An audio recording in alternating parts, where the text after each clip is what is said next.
मैं पूर्व जन्म में एक दासी का पुत्र था।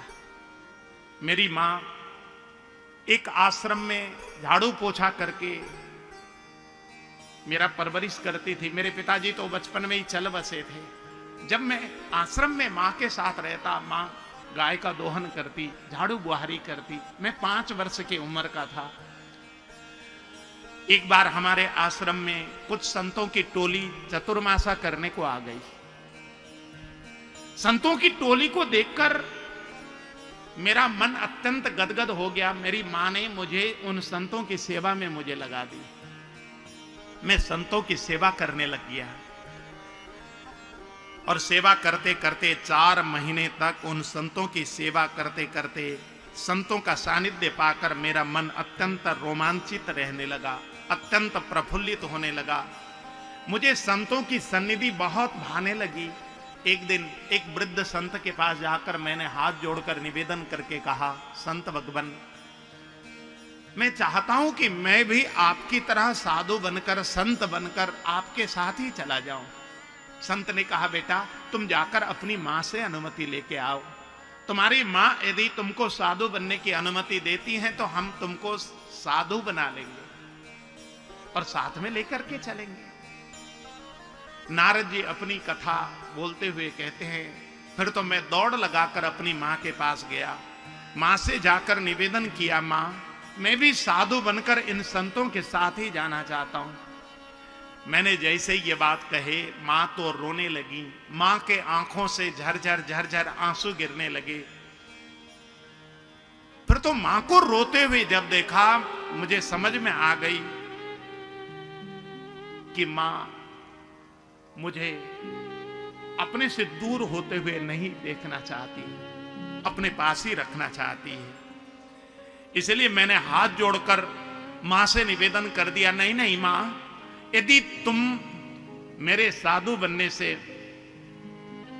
तुम दुखी होती हो तो तुमको छोड़कर मैं कहीं नहीं जाने वाला, मैं वचन देता हूं। इतना कहकर मैं दौड़ लगाकर उन संत के पास गया।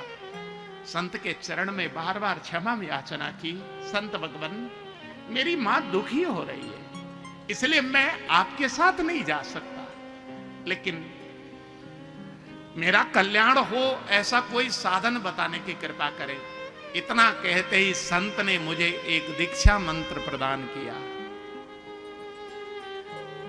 नमो भगवते तस्मै, नमो भगवते तुभ्यं, वासुदेवाय धीमहि, प्रद्युम्नाय निरुद्धाय,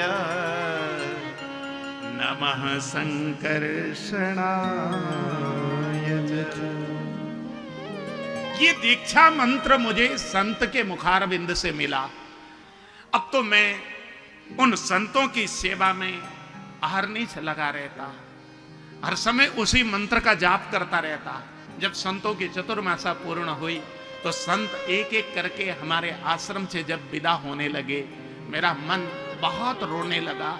मैं अपने आप को समझा नहीं पा रहा था, लेकिन एक वृद्ध संत ने आकर मुझे समझाया, बेटा तू रो मत, तू काहे को इस प्रकार ग्लानि से भरता है, रो मत। तुझे तो संत ने दीक्षा मंत्र प्रदान किया है, उसी मंत्र का सहारा लेकर, उसी मंत्र को जाप करके तू इस आश्रम को ही अपना मंदिर ठान कर यहां पर निवास कर। संत ने जब समझाया मुझे समझ में आ गई। अब तो मैं अहरनिश उसी दीक्षा मंत्र का जाप करने लगा। जीवन भर मैंने उस मंत्र का जाप करने का एक प्रण ले ली। कुछ दिन बाद मेरी मां गौशाला में गाय की सेवा करने गई हुई थी। सर्प ने दंशन किया, मां की मौत हो गई। मां की मौत हो गई, मां का संस्कार मैंने किया। फिर तो मैं उसी मंत्र का जाप करके उस आश्रम से निकलकर संतों की आश्रम में भटकने लगा। जहां भी जाता उसी गुरु मंत्र का मैं मंत्र उच्चारण करके जप करता, पाठ करता। कहीं भी तीर्थों में जाता उसी मंत्र का अवलंबन करता। उस मंत्र का आश्रय लेते लेते मेरा जीवन जब पूर्ण हुआ, मेरी मृत्यु हो गई, उसके बाद प्रलय हो गया। प्रलय होने पर यह सृष्टि पुनः जब पैदा हुई तो मैं ब्रह्मा जी के पुत्र के रूप में, नारद के रूप में पैदा हो गया।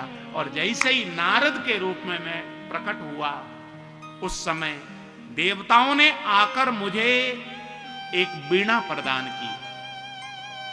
और ये जो वीणा है ना मेरे हाथ में, ये वीणा कोई सामान्य वीणा नहीं, ये वीणा तो देवताओं ने मुझे प्रदान की।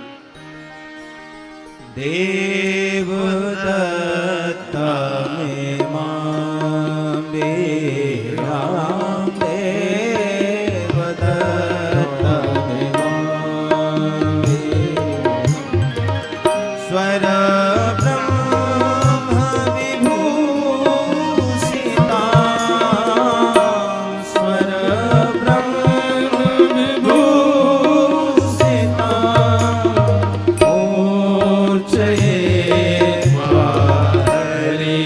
कथा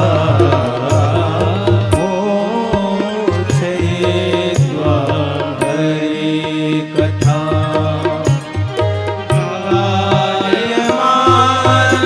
चरा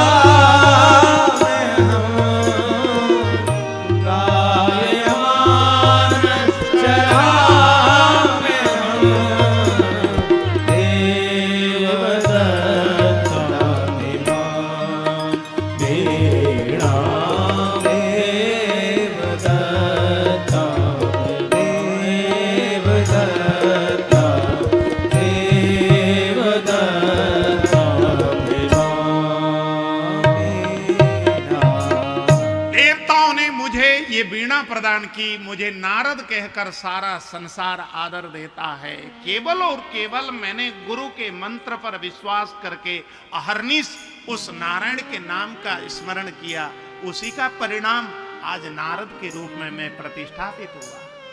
एक दासी का पुत्र, आज नारद की पदवी मुझे प्राप्त हुई।